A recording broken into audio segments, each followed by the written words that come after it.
एक मिनट दोस्तों नमस्कार। मैं दिखाता हूं कि अगर जान बचाने की अगर मंशा हो और कोई कुछ करना चाहे तो कुछ भी कर सकता है। ये देखिए जो मैंने आपको कल दिखाया था, यहाँ पे पाइपलाइन लगा दिया है रेलिंग के सहारे। और ये देखिए 16 के 16 रेलिंग के सहारे पाइप में कनेक्ट किया गया है। और देखिए किस तरह से लोगों की जान बचाई जा रही है। ये अपने आप में एक अद्भुत मिसाल है।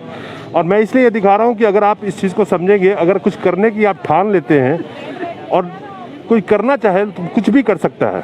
जहाँ पे सरकारी तंत्र, स्वास्थ्य व्यवस्था सारा फेल है, वहाँ आम जनता किस तरह से मदद पहुँचा रही है, खासकर सिख भाइयों के द्वारा, गुरुद्वारा के द्वारा, खालसा हेल्प इंटरनेशनल के द्वारा। ये देखिए किस तरह से लोगों की ज़िंदगी बचाई जा रही है। देख रहे हैं, ये शाम का वक्त है और सारे हॉस्पिटल के चक्कर लगा लगा के यहाँ पे बैठे हुए हैं। अब सवाल ये है कि अगर कोई सोच ले कि सेवा करनी है समाज की, तो आप किसी भी तरह से इसको कर सकते हैं।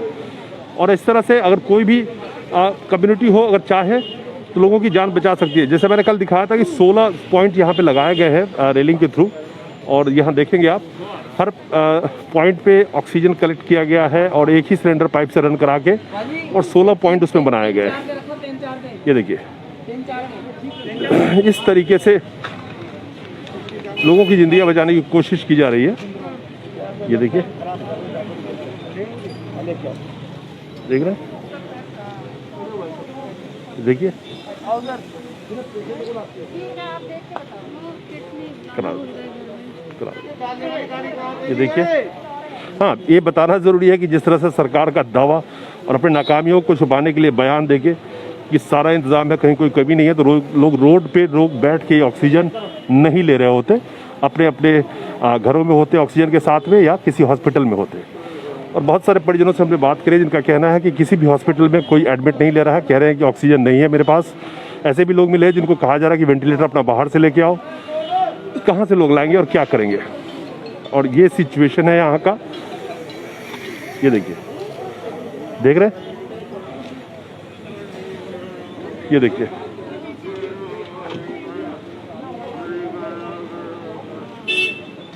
बहुत ही दयनीय स्थिति में लोग अपनी किसी तरह से, परिजन भी बहुत परेशान है, कोशिश कर रहे हैं कि किसी तरह से उनको ऑक्सीजन मिल जाए। यहाँ पे जो ला पा रहे हैं उनको बचाने की कोशिश पूरी चल रही है।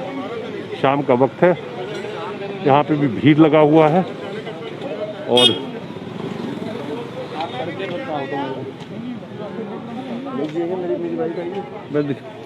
मैं दिखाऊँ आपको, ये देखिए कार के अंदर में भी। मैडम बहुत देर हो गई है, इनके लिए प्लीज आप हॉस्पिटल ले जाइए इनको। हमारे साथ हैं गुरप्रीत सिंह जी रमी जी, जो पूरे इसके सूत्रधार हैं। और इनकी जो मिसाल है वो अपने आप में बहुत ही, क्या कहें, इतिहास में लिखा जाएगी। जिस अक्षर में वो तो वक्त बताएगा। ये पूरा इनका जो अरेंजमेंट है और एक जो नई सोच इन्होंने शुरू की थी, ये अपने आप में लोगों को एक प्रेरणा दे रहा है कि आप किस तरह से अगर चाहे तो लोगों की मदद कर सकते हैं। रवि जी, जो आपने ये 16 पॉइंट के वो लगाए थे आपने, और ये अपने आप में एक अद्भुत आपने एक तरीका निकाला। अगर आदमी, आपने ये दिखा दिया कि कोई भी अगर कुछ करना चाहे तो कुछ भी कर सकता है। मैं आपको दिखाऊंगी इधर से। अगर देखिए 16 पॉइंट इस रेलिंग पे लगा दिए, रातों के रात वेल्डिंग करा के पॉइंट लगा दिए गए। तो रमी जी इनसे बात करते हैं और क्या सोच आपने लगाई है। रवि जी, जो आपने ये काम किया ना, अद्भुत काम है। ये काम अगर आपने दिखा दिया कि एक आम जनता अगर ठान ले तो वो क्या मदद कर सकती है। जहाँ पे सारा तंत्र फेल हो गया, स्वास्थ्य व्यवस्था फेल हो गई, जो बड़े बड़े पावर लोगों ने दिए जिनको चुन के वो फेल हो गए, तो आपने वो कर दिखाया, जिसका मिसाल आने वाले वक्त में शायद बहुत सारे लोग देखेंगे। और आपका नाम क्या कहना चाहिए, हर के जुबान पे होगी, जिस तरह से आपने सेवा करी है। सर, ये जो काम हो रहा है वाहिगुरु की शरण में हो रहा है, वो निशान साहब की शरण में हो रहा है।